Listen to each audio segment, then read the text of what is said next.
Babar, Rizwan axing shows deep turmoil in Pakistan cricket. Never a side that rode on system, even the flair within has also waned as it heads to the T20 Asia Cup. It has been a whirlwind last few weeks for Pakistan cricket.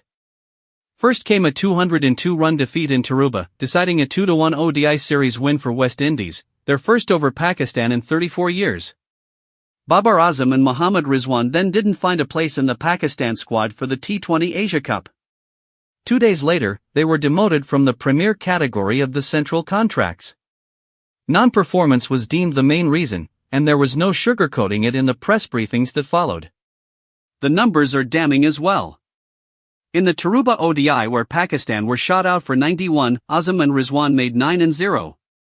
Through 2024, Azam's T20I strike rate was 133.21 and Rizwan's 117.30. Yet, rarely could anyone else dare open the batting. It didn't matter what the total was, Azam and Rizwan were the flavor of the season. Much of this aura came from the 2021 World Cup where an unbeaten 152-run partnership between them saw Pakistan inflict a 10-wicket defeat on India. But nothing much has transpired since then to inspire similar confidence. Since 2022, Pakistan have won 6 out of 24 tests, 31 out of 54 ODIs, and 34 out of 78 T20Is. Rizwan and Azam's form too has been indifferent. Azam was once scoring quicker than Virat Kohli, but the control percentage was then waning rapidly. Rizwan was consuming too many deliveries in his effort to anchor chases, making Pakistan's losses look even worse.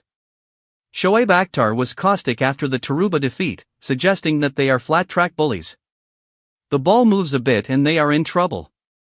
You can't carry Rawalpindi pitches everywhere, the former fast bowler said on a post-match show. The environment has changed, and in the last 10 to 15 years everyone has started playing for themselves. Everyone is playing for their averages. The intent should be to win matches for your country. We need to change the intent, the mindset, and create that atmosphere. You need to play according to modern cricket. How hard is that to understand, said Akhtar.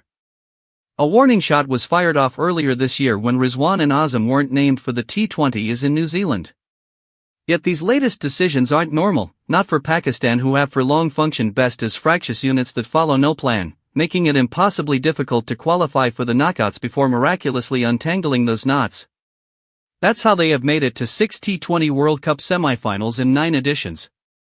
Historically too, Pakistan's reverence for some of their more celebrated cricketers has often outweighed the need for a more democratic performance review. It was most visible in the late 80s when Pakistan tried to play to the egos of Imran Khan and Javed Miandad.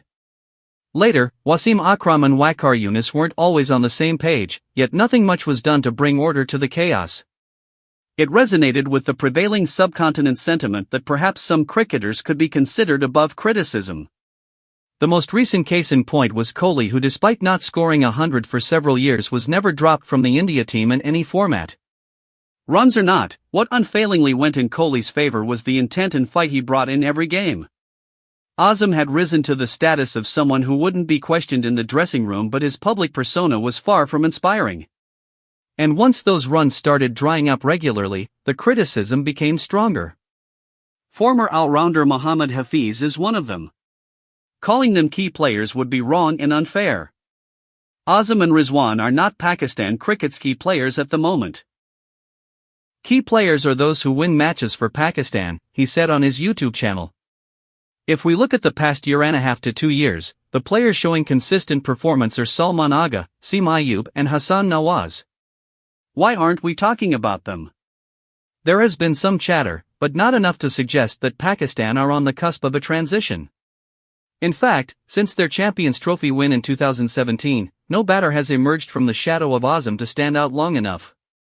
Fakhar Zaman has made another comeback, but he is 35. Fast bowlers Shaheen Afridi and Naseem Shah, he has been dropped from the Asia Cup squad, turned heads, but the highs have been few and far apart that Pakistan can't hope to build on them. All this has left Pakistan in a spot. The administration was almost always faltering, but the lure of Pakistan was such that you wouldn't know that watching them spinning magical cricket on the field. That doesn't happen anymore. Even if there was a scandal, you could always depend on a few to pull the team out of the shambles. Azam last represented that hope. And now, he too is being shown the door with Rizwan.